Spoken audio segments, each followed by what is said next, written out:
Afternoon guys. चलिए 25 फरवरी के current affair को पढ़ते हैं साथ में। और चैनल पर नए हैं तो चैनल को सब्सक्राइब करें। पहला क्वेश्चन है, हाल ही में दादा साहब फाल्के पुरस्कार 2024 के तहत सर्वश्रेष्ठ फिल्म पुरस्कार किसे मिला है? तो ये दादा साहब फाल्के पुरस्कार क्या है? यह सिनेमा का सर्वोच्च पुरस्कार है जो कि 1954 से दिया जा रहा है। सर्वश्रेष्ठ फिल्म है अब की बार जवान। बेस्ट एक्टर हैं शाहरुख खान। बेस्ट एक्ट्रेस की बात करें तो रानी मुखर्जी हैं। सर्वश्रेष्ठ निर्देशक की बात करते हैं तो एनिमल मूवी के निर्देशक हैं संदीप रेड्डी। और कुछ अन्य पुरस्कार भी जैसे दिए जाते हैं इसी के पैरेलल में, जैसे कि राष्ट्रीय फिल्म पुरस्कार, फिल्म फेयर पुरस्कार, जी सिनेमा पुरस्कार। ये सब फिल्म जगत से रिलेटेड पुरस्कार हैं। जैसे कि राष्ट्रीय फिल्म पुरस्कार के लिए अब की बार जिसको मिला एक्टर को, तो वो रणवीर सिंह है और आलिया भट्ट को ये पुरस्कार मिला था। और इसी में दादा साहब फाल्के पुरस्कार में 2024 के तहत सर्वश्रेष्ठ अंतर्राष्ट्रीय फिल्म जो है वो ओपेनहाइमर है। दूसरा क्वेश्चन हम लेते हैं, हाल ही में राष्ट्रवादी कांग्रेस पार्टी एनसीपी को कौन सा चुनाव चिन्ह आवंटित किया गया है?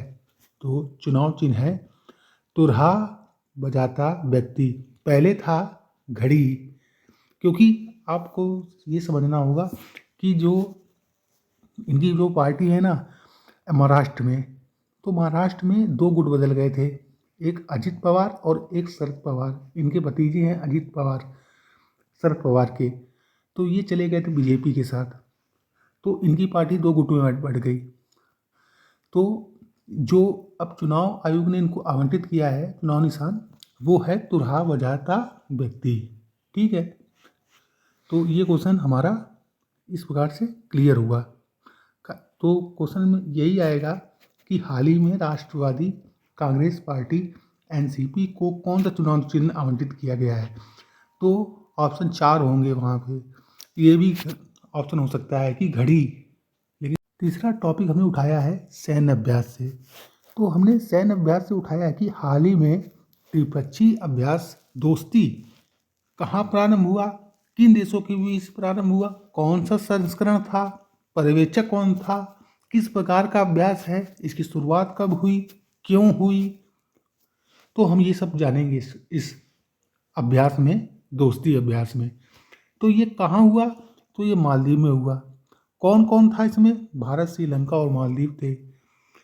ये संस्करण कौन सा था? 16वां था। पर्यवेक्षक कौन था? बांग्लादेश था। किस प्रकार का अभ्यास है? ये एक समुद्री अभ्यास है जो तीनों सेना जिसमें भाग लेती हैं।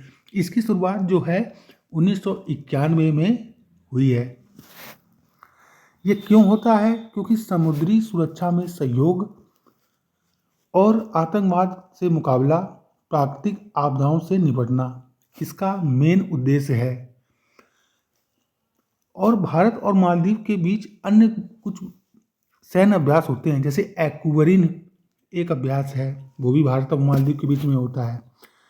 भारत और जैसे एकता है, ये भी भारत और मालदीव के बीच में ही होता है।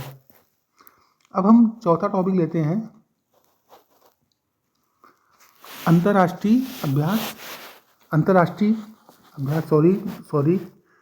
अंतर्राष्ट्रीय परिवेश में हम अपना क्वेश्चन लेते हैं कि हाल ही में पाकिस्तान के पीएम पद पर किसे चुना गया? तो शहबाज शरीफ हैं। संसद का नाम है पाकिस्तान के नेशनल असेंबली, और 265 सीट से जीते ये लोग। नेपाल में जैसे इसी प्रकार से नेपाल में पीएम है पुष्प कमल दहल, भूटान में सेरिंग तोब्गे, और न्यूजीलैंड में आपके हैं क्रिस्टोफर लक्सन, मिस्र में हैं अब्दुल फतेह अल सीसी, बांग्लादेश में शेख हसीना, मालदीव में डॉक्टर मोहम्मद मुइज्जू। ठीक है, तो ये हमने इसके क्वेश्चन पढ़ लिया और स्टैटिक हमारा कवर होता है यहाँ से। अब हम पांचवा टॉपिक लेंगे अंतरिक्ष से। चंद्रमा पर पहुंचने वाला दुनिया की पहली प्राइवेट कंपनी कौन है? तो कंपनी है इंट्यूटिव मशीन्स, जो यूएसए की है। और जो उपग्रह इन्होंने भेजा है लैंडर, वो है ओडिसीएस। ठीक है। रॉकेट था फाल्कन 9।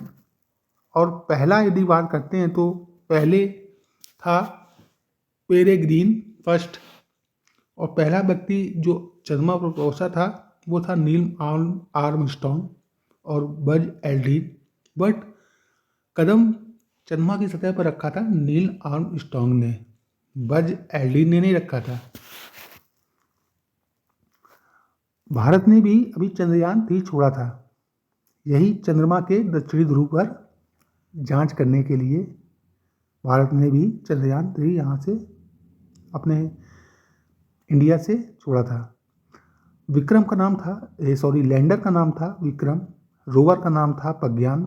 और ये क्वेश्चन जो प्रज्ञान है ना, ये यूपी कांस्टेबल में आया हुआ है क्वेश्चन कि जो चंद्रयान 3 था उसके रोवर का नाम क्या था? तो ऑप्शन में था प्रज्ञान। रॉकेट था LLVM 3M4। और 14 जुलाई 2023 को हमने चंद्रयान 3 का प्रक्षेपण किया था, जो कि 23 अगस्त 2023 को चंद्रमा के दक्षिण सिरे पर पहुंचा था। उस जगह को हमने कहा था शिव शक्ति पॉइंट। और इसी दिन को प्रधानमंत्री नरेंद्र नाथ दामोदर दास मोदी ने राष्ट्रीय अंतरिक्ष दिवस मनाए जाने का मतलब